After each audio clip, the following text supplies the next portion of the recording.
Hi, everyone. This is the Cloak and Dagger weekly briefing with Albert Marko and myself, Tony Nash. We're a little bit late this week, so maybe we'll do two this week. I have no idea, Albert, but Probably. just in case y'all don't know, Albert was in Houston last week, so we connected here in Houston, talked through a few things. It was really great to see him here. We've also had a very busy weekend, and we're going to talk through all of it. India, Pakistan, U.S. China trade agreement. We're going to talk about China and Southeast Asia, inflation, deflation, stagflation.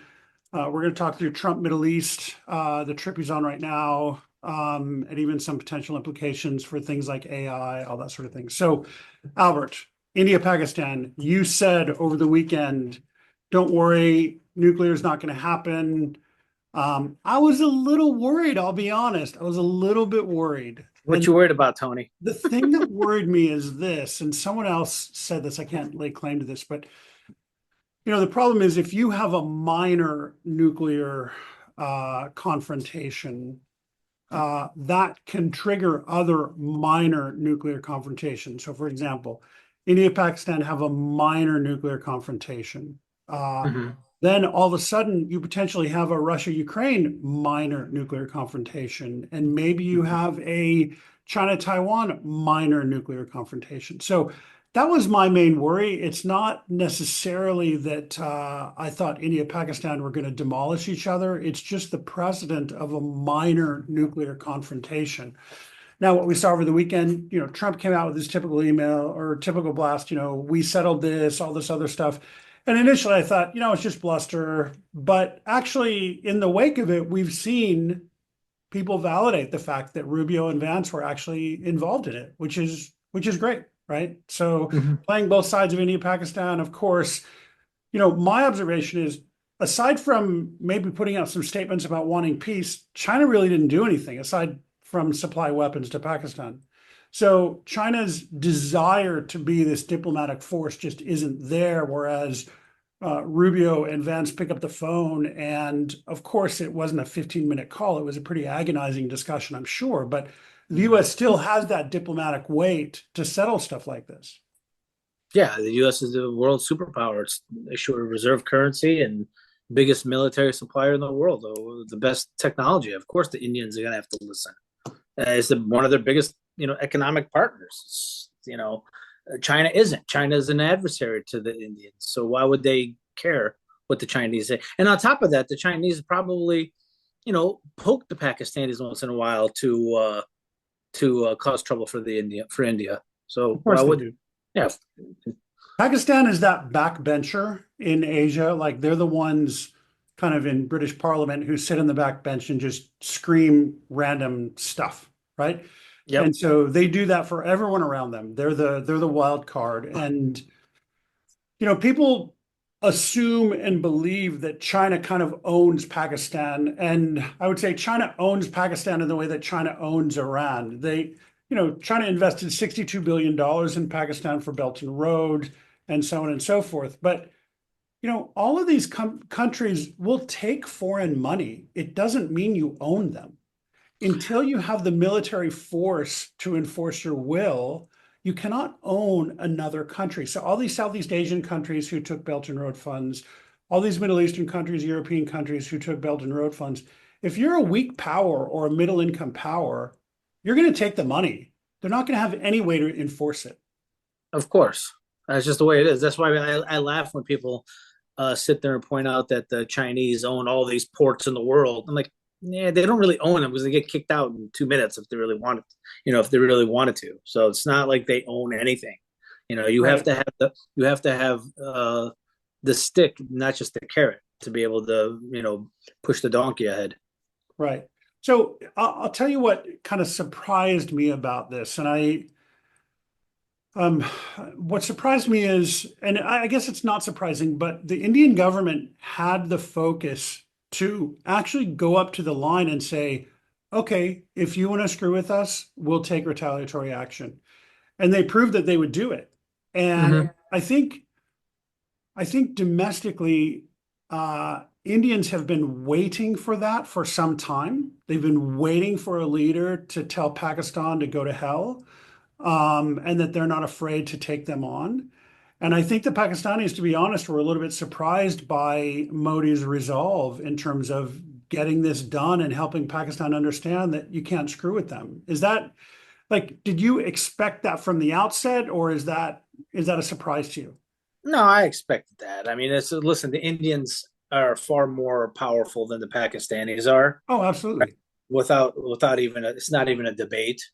I did think that the Indians would resolve this with as much, you know, fanfare as they could possibly pull up, just because it looks good for their politicians Right. domestically. I knew from the get go that, you know, whenever nuclear powers start quarreling, they have back channels and they're on the phone with each other or through their Right. proxies 24/7 to make sure that no escalation happens to the point where it's, you know, mutually assured destruction, which it Right. is, right? So I wasn't really too concerned about it. I mean, listen, if you're living there, I fully understand why you'd freak out, Yeah. fully. But Yeah. you know, the way these things operate is just, it's just, you know, these things don't happen in a vacuum. There's always people talking behind the scenes, and they did what they had to do. And the Trump administration came out there, and you know, they told both sides to just, you know, cut the shit out. Right? It's Yeah. enough. It's enough. You know, let's not get to the point where there could be a mistake. Yeah. So, and that's what they did, and that's, you know, resolved, thankfully. Yeah. I think the big winner here is probably India's defense sector. We wrote a piece about India's defense manufacturing sector about a year or so ago. Mm-hmm. I'll try to dig that up and maybe repost it somewhere. But I think their defense sector looked like the big winner. I think the French defense sector probably looked really bad. And I think the Chinese defense sector looked pretty bad as well. So, I think in terms of China exporting defense tech after this small clash, I think they look kind of silly. I think Mm-hmm. India looks really interesting. And I believe, I'm not sure about that, but I believe India's collaborated with Korea a little bit on some of their defense tech as well. And so maybe India, Korea are the big winners coming out of this in terms of commercialization of this stuff. Yeah, there's no doubt. I think that Indians are attuned to what their needs are, what their capabilities are. Not so much for Pakistan, but more in gear towards the Chinese. So I expect them to advance their weaponry for the next decade, and probably, you know, most likely expand their naval assets, which I think is really key for them. So Yeah. we'll see what happens. So, okay. And so if you're, let's say you're an American company and you're looking for a place to expand outside of China, and, you've publicly said we're moving a lot of things to India, like Apple has said, right? Mm-hmm. And something like this happens. Does that give you pause to move your iPhone manufacturing to India? No, only because, you know, big companies like Apple and Microsoft and whoever, right? They have guys like you and I that'll sit there and talk sense, you know, rather than, you know, make knee jerk reactions like, oh, they're gonna, you know, Pakistan's gonna nuke our factories. Like, no, it's not gonna Right. happen. So Yeah. they're not. I don't associate any type of risk for that. Yep. Okay.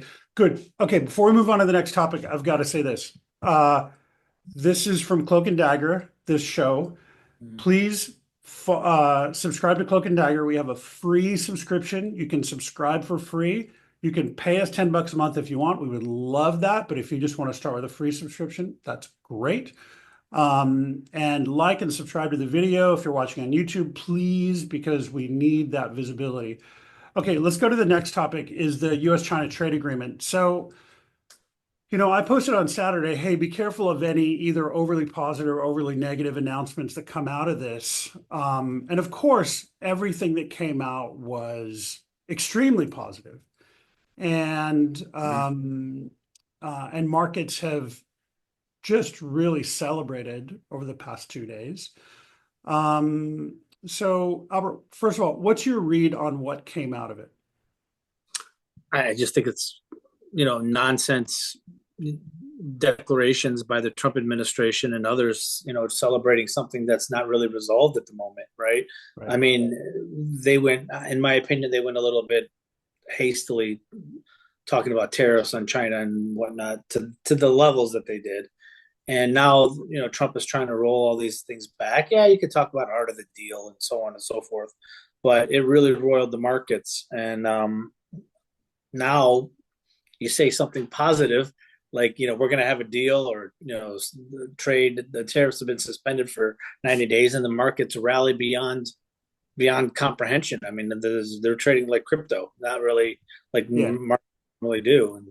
And the root of the matter is that there's just no revenue in the United States to operate the government, so they need this bubble in the market to generate money, because it's just, the economy is not good.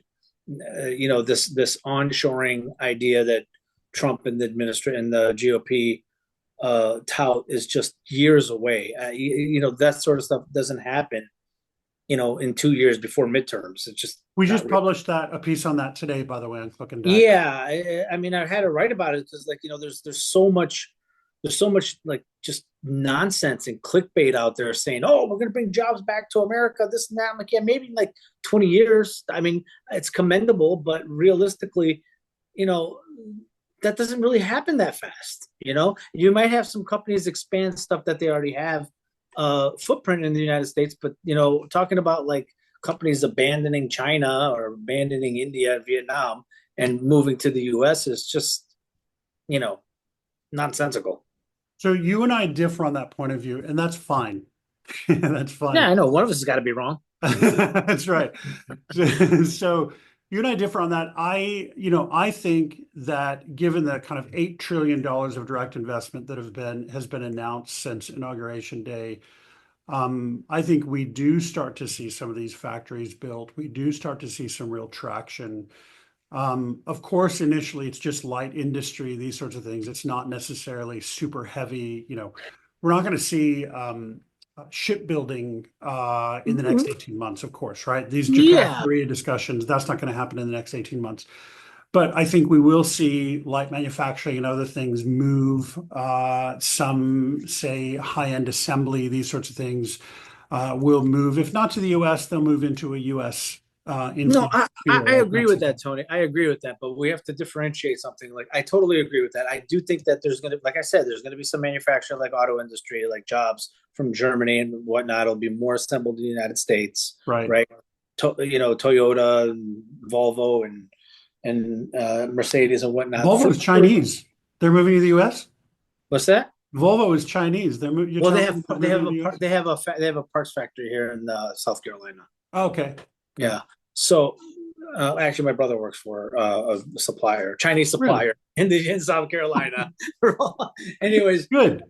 I do think those jobs are coming back, but you have to understand that the narrative that the Trump administration, whether they let everybody on or not, it's debatable, is that like all these massive manufacturing jobs are coming to the new ones are coming to the United States that we lost like 20, 30 years ago. And I just don't think that that's a realistic thing. Yeah, I think you're regaining everything is going to be hard and it's going to take a while. And also, I don't believe that completely cutting China out has ever been the goal. No, of course not. China is a major part of the global economy. No one wants to see China fail. No one wants to see an end to the U.S. China relationship. It's critical to have that relationship. So I don't know that, there are super anti-China guys out there who just want everything to end. And I get that. I understand that, but it's not going to happen. They're a critical partner and we have to deal with them, love them or hate them. We have to figure out a way to deal with them. And the super low end stuff, will it leave China? Maybe, but it's going to go somewhere else like Bangladesh or India or Cambodia or something like that. Yeah. Listen, I'm very critical on China about many, many things. Right. But people need to understand that I don't view them as like a, all or nothing type of partner. Right. The U.S. and China need to have a symbiotic relationship. Whatever that relationship look like is debatable, but it has to be symbiotic to the point where both nations can, breathe comfortably. Yep. Right. I mean, is it realistic? Not in the long term. I mean, one has to have the other fail. Yeah. for dominance, but that's, a century or more out of the future.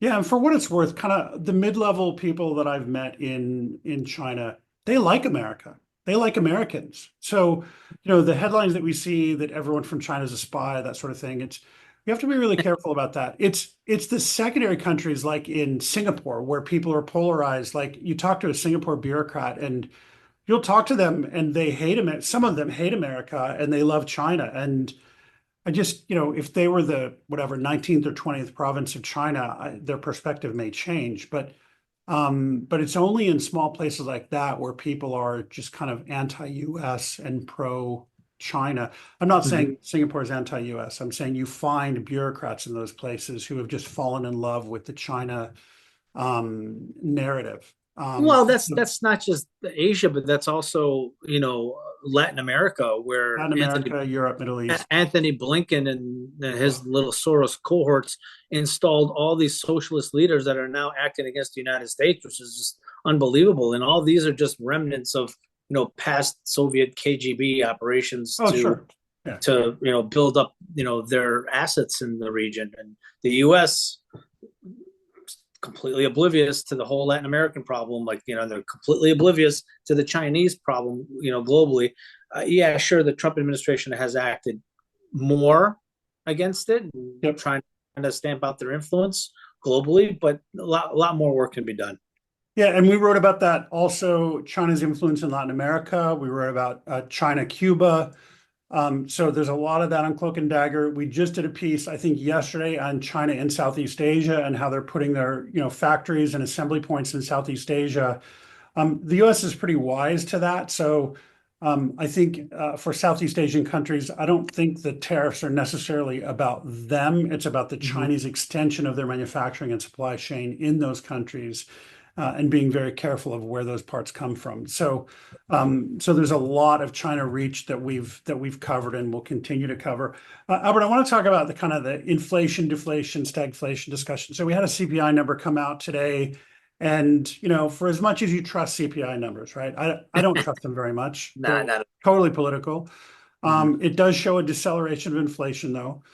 So I think you and I have different views. My view is that foodstuffs and other things are getting cheaper, and we're going to see inflation continue to moderate. I think, I don't want to put words in your mouth, but I think your view is that inflation is just over the horizon, largely on the back of trade-related stuff, supply chain, let's say, the dwindling supplies of things. And so that's imported goods inflation. So tell me what your view is. No, my inflation view is not on the supply side issues. It's more about Yellen 2.0 of what Basant's going to have to do to keep this market and Okay, expand money. tell us about that. So listen, everybody loved the Basant pick. I was really kind of apprehensive against it, to be honest with you. And lo and behold, here we are now, halfway through the year, and he's doing exactly what Yellen did, right?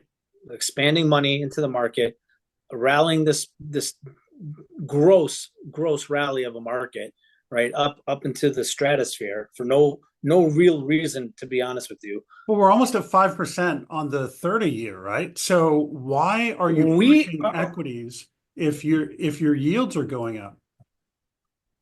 That's a good question. There's no good answer of why you would do something like this. I mean, realistically, we're going to be paying 5.5% interest rates on the bonds, right?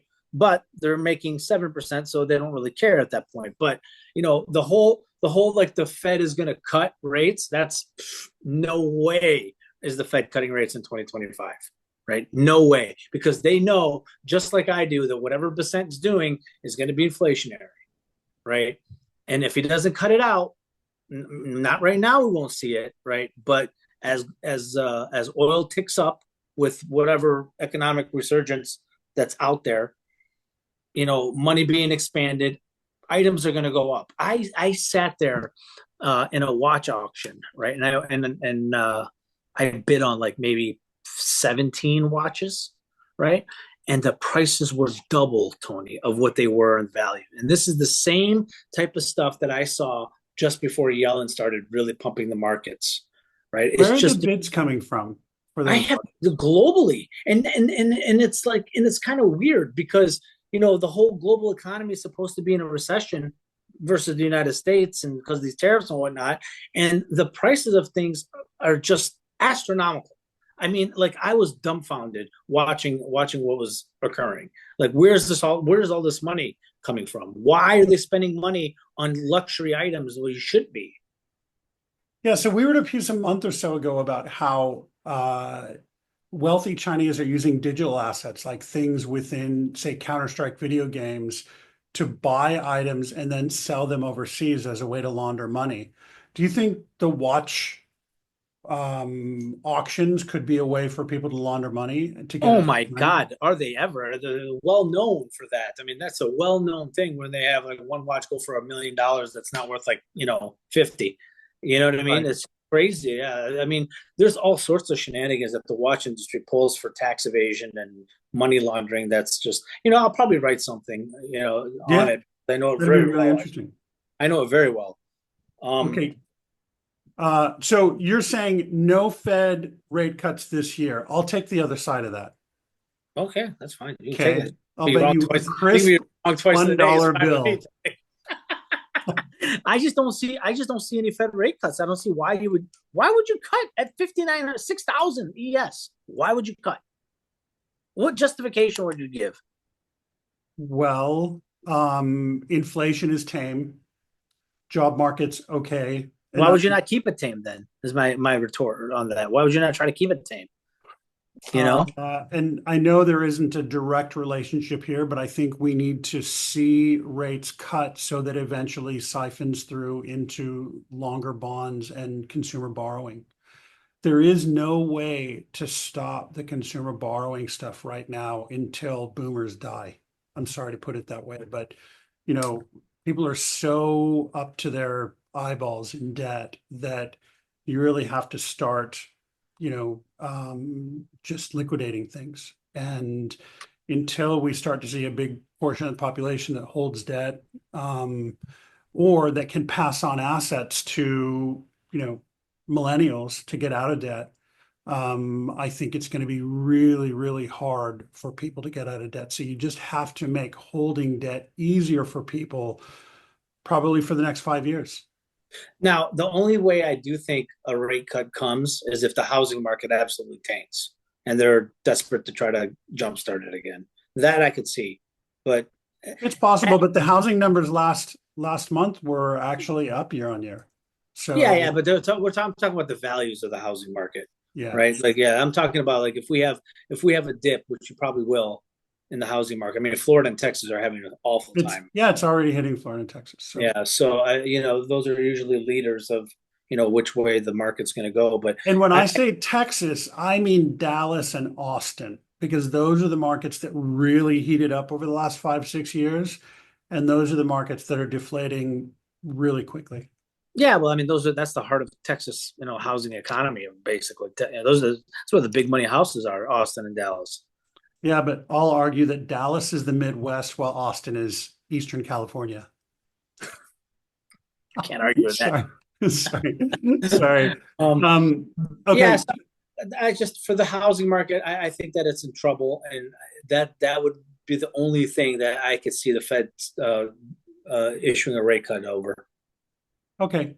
That's fair. Okay. Trump Middle East trip. Tell me about it. You wrote about this last week. Tell me about why is that happening and what's going on? I mean, multiple reasons. I mean, the Iran U.S. Negotiations over their nuke program. That's a big key component. A lot of this has to deal with the Saudis reinvesting in the United States, also trying to keep oil prices somewhat down because obviously that helps the inflation fight in the United States, Yep. right? As long as that oil is sitting under 70, $75, $80, that's good for American inflation, right? Bad for the Saudi checkbook, but Yep. they got plenty of other things going over there in Saudi Arabia. But I think that this trip was well timed, well scripted. A lot of things happening. Hamas came to the table just recently, trying to engage on that ceasefire with Israel. The Iranians and the U.S. seem to be getting along, behind the scenes in the negotiations. The Saudis investing now in talking about investing in a refinery in Texas. So I mean, a lot of good things. This is mainly give Trump props and Trump cut deals with you later on for the Middle East. And people start investing in Florida because I think in Texas we're tired of all this investment. Like it just keeps coming. So if they Florida, can invest in Florida, that would be great. well, Florida's different. I mean, we had agriculture, but our It's all problem was that. subdivisions now. Well, no, it's not even that, Tony.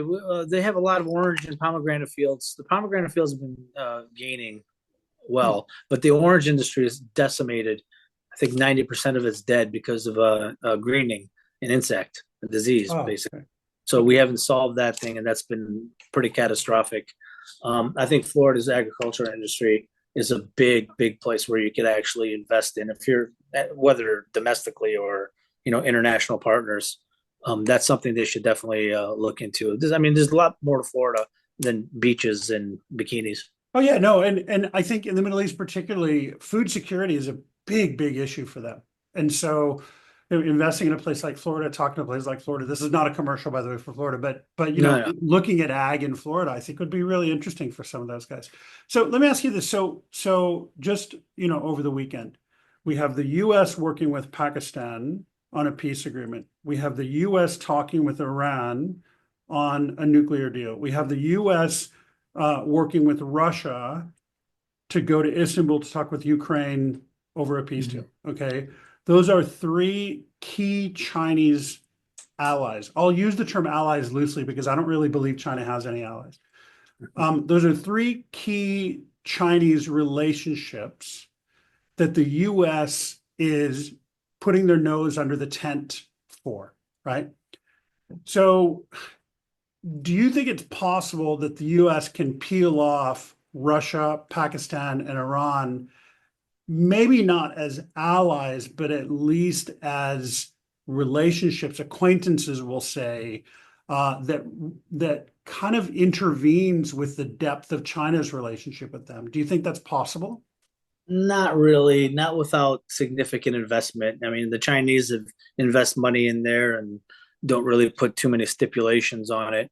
The United States, on the other hand, we have new administrations every 4 years, and the previous administration, tied financing to LGBTQ issues, which I don't think would really work in Pakistan, but But that's just me. so when you say Chinese investment, you really mean 40% of which is a backhander to politicians in Iran, Yeah, I Pakistan, and mean, listen, Russia. I'm using the word loosely. We all know Right. that what the Chinese do, and But with yeah, BRICS. but I want people to understand the magnitude. Like if China announces $1 billion investment somewhere, there's probably 40% of that going toward corruption. Oh, at least. 40%. Okay. So this is not 1, 2, 3% that's going to corruption. It's probably in the ballpark of 30 to 40%. I sat across the table from senior people in the Belt and Road Initiative 8, 9 years ago and asked them, so how much of this initiative do you plan to go toward corruption? Is it 5%, 10%, 30%, 40%? And the closer I got, the more uncomfortable they got. And so these are the questions I asked that got me escorted off of the program. But there's a huge amount of that kind of cross-border investment that was really just put in the pockets of politicians, of overseas politicians, and of course some of it goes into Chinese state-owned entities for their work overseas that makes its way back into Chinese politicians and bureaucrats' hands. Oh, Right. of course, So that's just how things work. yeah, so But it's very inefficient investment. The quality of investments are terrible, on and on. So okay, now part of the discussion that Trump is having is around AI chips with the UAE and Saudi Arabia. And a big part of that is, okay, we're happy to supply these to you and happy to prioritize you guys with our companies, but there can't be leakage of these chips back to China. I understand that in principle, but in reality, is that possible? no, Right. definitely not. I mean, you can't even stop leakage to ships from China from the United States, let Right. alone. I mean, I knew people that were like, asking me like, "Oh, how can we get chips over to China?" I'm like, "What are you talking about? No, I'm not. Right. Don't do that. Like, I'd you're gonna really get in rather trouble." not be in jail for an ITAR violation. Yeah, exactly. Right. It's like, what are you talking about, man? Yeah, no, you can't stop it here. You're not gonna be able to stop it over there. That's just. Yeah. I mean, you can limit it as much as possible, but you just can't stop it. Okay, so the trip is about crude prices, it's about Iran, it's about tech, it's about inward investment to the US.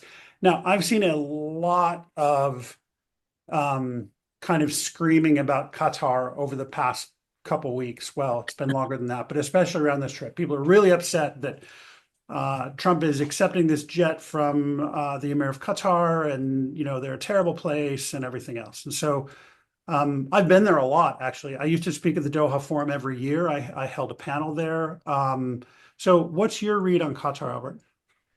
I mean, Qatar is a major player in the Persian Gulf. I mean, they tied themselves with the Turks uh, against the U.S. really, right? But they're still a key partner to facilitate trade between the Gulf states and Iran and Turkey, and they're someone that can't really ignore. I mean, I hate to say it, they have huge gas reserves and a lot of money tied up in investments and globally. Yep. And I mean, the Qatari is making the gesture of, oh, here's a 747 or whatever, they're going to give Trump. And who cares? You know what It's I mean? nothing. The Yeah, magnitude of cash they're sitting on in Qatar is amazing. It's yeah, that's probably one that they bought and didn't like the color of the interior and just left it on the tarmac for the last 2 years. You know what I sure. mean? Yeah. It's just, and it's not something like where it's like, oh, look, he's taking a plane, he's going to give them all our state secrets. Like, come on. I mean, No. that's it's a plane that's not even going to be Right. used for a lot of things. You know what I mean? It's not like Right. he's getting $600 million in cash briefcases. Right. So here's That's the other thing. Our largest base in the region is in Qatar. yeah, of The course. largest base in the region. So we want to vilify Qatar, but meantime, these guys are the side of our largest base in the region, and we can do literally anything we want in the region because we're based there. So they're, whether or not people want to see them as an ally, they're definitely an ally. Do they fund Hamas and other organizations? Yes. Do we need to keep them from doing that? Absolutely, we do. But both Qatar and Oman are a huge bridge to Iran. And if we want to get our way with Iran, then we have to build a relationship with Qatar because that's where the money is. Oman is wealthy, but Qatar is crazy wealthy. And so it's a way for the US, and there's a lot of backroom stuff that happens, but there's a way for the US to build bridges with Iran that go through Qatar.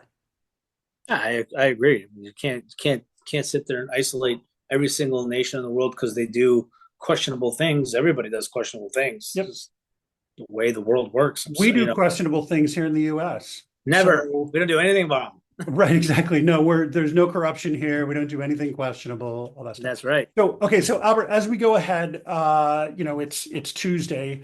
So what are you looking at right now, aside from the things we talked about? What are the things that you're looking at in markets and in politics? Tax Trump. The Trump tax cuts for June. I think that's going to be a bigger fight than people are anticipating. I think this budget that the GOP came out with is absolutely atrocious.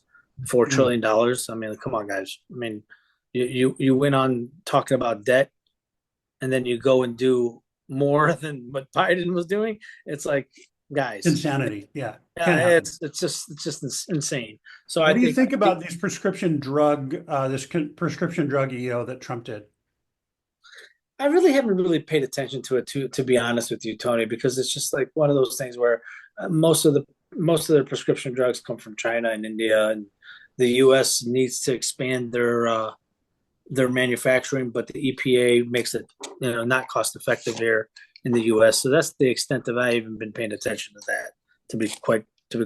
honest with Look, I think so. The EO is intended to reduce prescription drug prices by like between 30 and 80%. It you. will make sure that Americans get prescription drugs at the same price as the lowest countries. So the U.S. has been subsidizing R&D for years, and we subsidize the cost of prescription drugs all over the world. And it's ridiculous that we allow it. So I actually think the EO is a good thing. Is it enforceable? I hope so. If not, it's going to be tough. But I think if you give Americans 6 to 12 months of prescription drugs at the rate that people pay in other countries, like Singapore, I lived in Singapore for 15 years, wealthier on a per capita basis than the US, and our prescription drugs were a fraction of what we pay for in the US. You just pay for them in cash over the counter. For some reason, drug companies classify them as a developing country, so they give them very low prescription drug prices.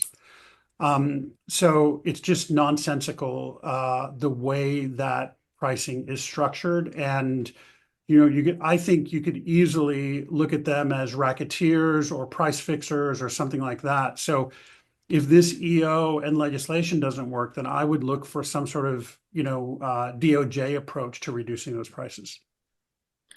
Yeah, I mean, obviously, it's an issue, especially in rural America. Yep. Struggling rural voters and veterans and whatnot have complained about this for a long. I mean, the VA alone, Yep. Access to cheap medicine is problematic. Yep. It is a good thing. It is a good thing. Like whether it's enforceable, I don't know. We'll find that out. Okay, as we wrap up, everyone watching, please like and subscribe. Please get a free account for Cloak and Dagger. If you can subscribe. Engage with us on the Cloak and Dagger website and send us any questions or suggestions that you have for the show we're going to do later this week. All right. Thanks, guys. Perfect. Thanks very much. Thanks, Albert, Tony. thank you very much. Thanks. Bye.